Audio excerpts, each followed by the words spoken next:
ನಂತರದಲ್ಲಿ ದಂಡನ ಪಾದವನ್ನು ಮುಟ್ಟಿ ನಮಸ್ಕಾರವನ್ನು ಮಾಡಬೇಕು. ದಂಡನ ಪಾದ ಮುಟ್ಟಿ ನಮಸ್ಕಾರ ಮಾಡಬೇಕು. ಯಾಕೆ ಕೇಳಿದ್ರೆ ಎಬ್ಬಿಸಿದ್ರು ಬೈತಾರೆ. ನಮಸ್ಕಾರ ಮಾಡೋದು ಅವ್ರ ಕಾಲು ಗಟ್ಟಿ ಮುಟ್ಟಿ ಬಿಟ್ಟರೆ ಅವ್ರಿಗೆ ಎಚ್ಚರ.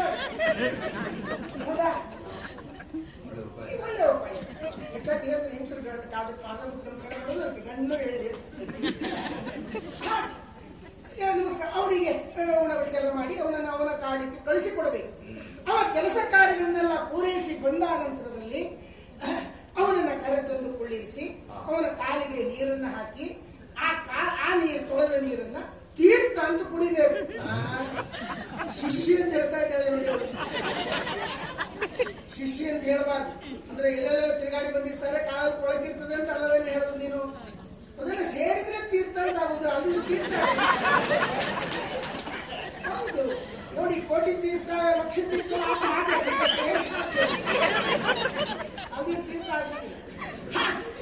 ತೀರ್ಥ ಅಂತ ಕುಡಿಬೇಕು. ಆ ನಂತರದಲ್ಲಿ ಪಾದದ ಧೂಳಿಯನ್ನು ತೆಗೆದು ಪ್ರಸಾದ ಅಂತ ಧರಿಸಿಕೊಳ್ಬೇಕು.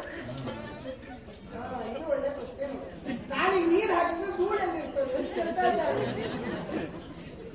ಅದಕ್ಕೆ ಒಳ್ಳೆ ಪರಿಹಾರ ಉಂಟೆ. ನೀರು ಹಾಕುವಾಗ ಸ್ವಲ್ಪ ಧೂಳು ತೆಗೆದು ಇಟ್ಕೊಂಡ್ರೆ ನೀರು ಹಾಕಿ